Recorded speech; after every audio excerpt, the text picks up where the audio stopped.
في 30 يوم.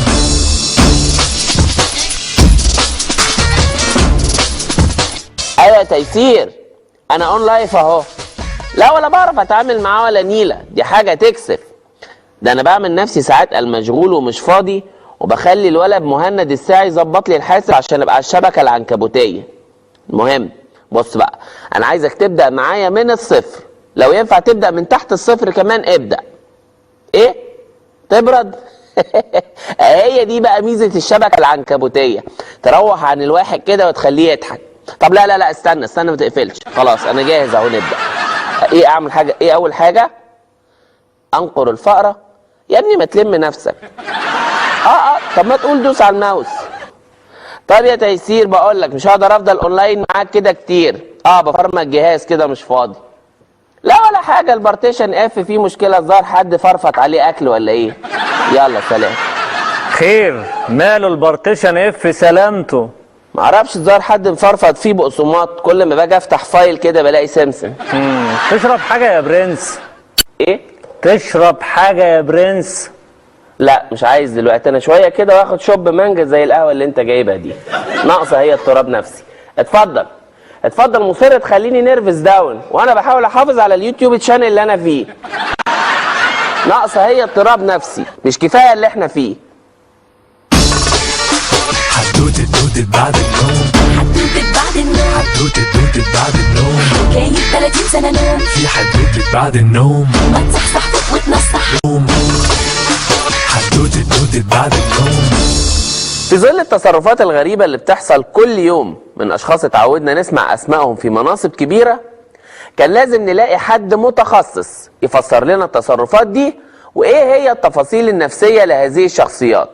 الحقيقة ما لقيناش أحسن من طبيب الأمراض النفسية الشهير، واللي كان الطبيب النفسي المعالج لهذه الشخصيات دكتور حافظ الجميع، أستاذ الطب النفسي بجامعة الواحات البحرية والفرافرة. أهلا بحضرتك يا دكتور.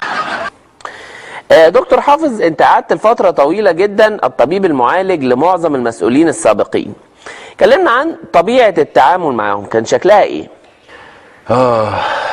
30 سنة، يعني 923 شهر وانا بعالج السادة المسؤولين السابقين في الدولة.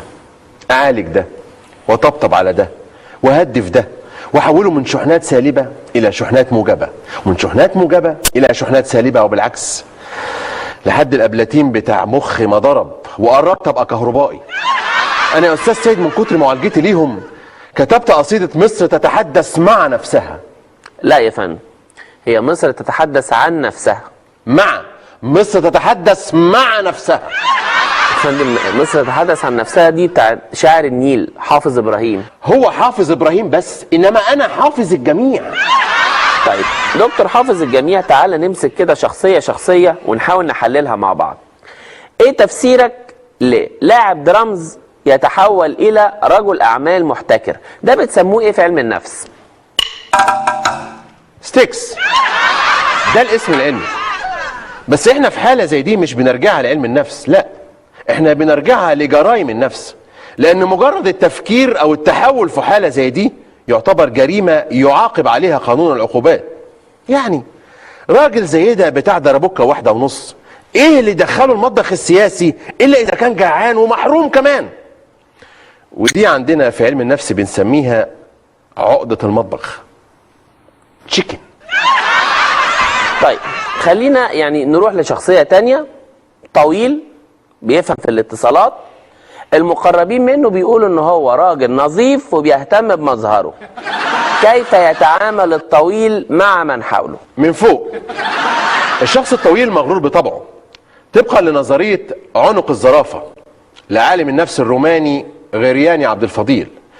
ودي النظرية اللي أثبت فيها وجود علاقة وثيقة بين طول الشخص ونظرته للمجتمع، ده بالإضافة إلى إلمامه الكبير بعلوم الاتصال، وده اللي خلاه يقدر يستقبل كل الإشارات اللي بتجيله من فوق بكل سهولة ويسر.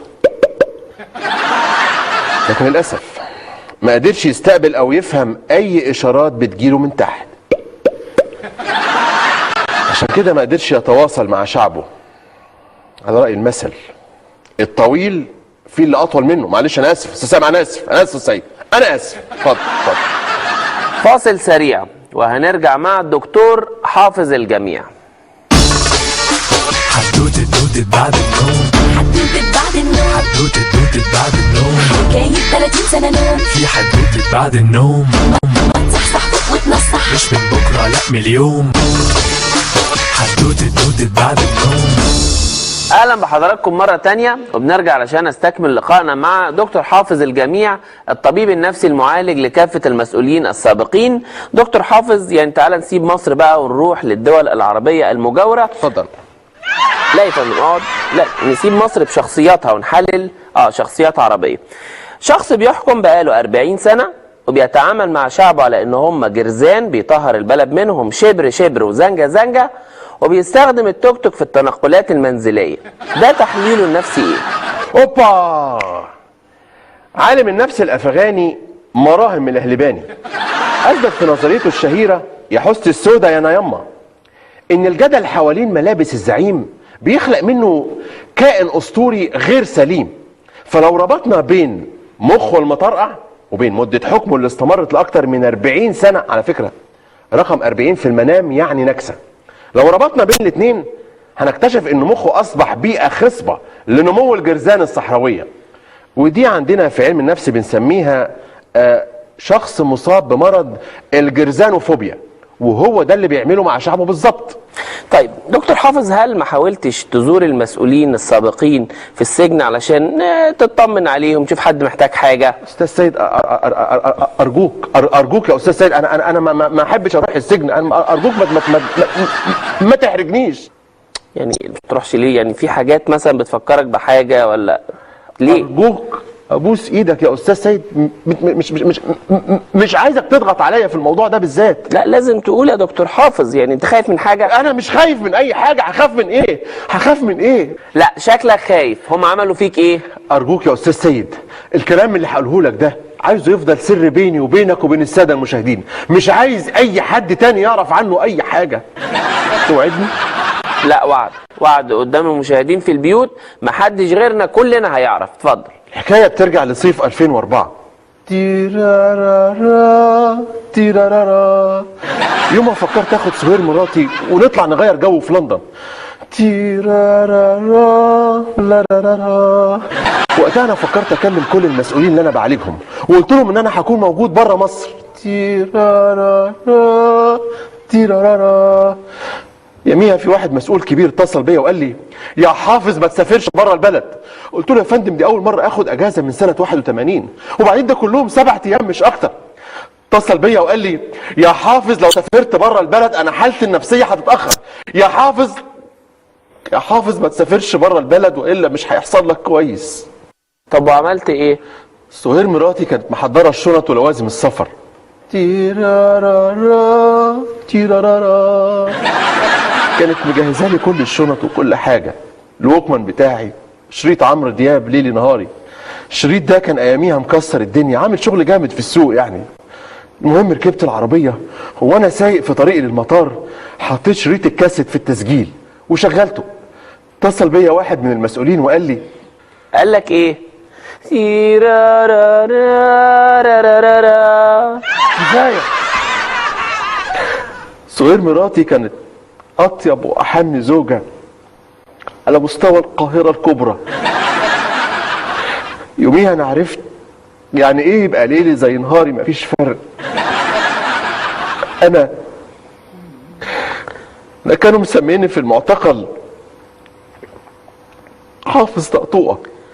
حافظ طقطوقه؟ طب ما تسمعنا حاجه. مش قصدي طقطوقه غنى، انا كنت بالنسبه لهم الطقطوقه اللي بيطفوا فيها سجايرهم. انا كنت حافظ طقطوقه. انا مفيش سجاير فيك يا بلد ما طفتش في صدري. وبعد ده كله جاي تقول لي ما رحتش السجن ليه؟ ما رحتش تزورهم في السجن ليه؟ سجن مين يا باشا؟ سجن مين يا شلاولو؟ انا ما اشربش الشاي، اشرب ازوزه. انا ما اشربش سجاير، اشرب من الجوزه. انا ما اشربش في كوبايه، اشرب في المج انا. لا حول ولا قوة إلا بالله. لحسوا دماغ الناس وما سابوش حد في حاله. اقعدوا بالعافية.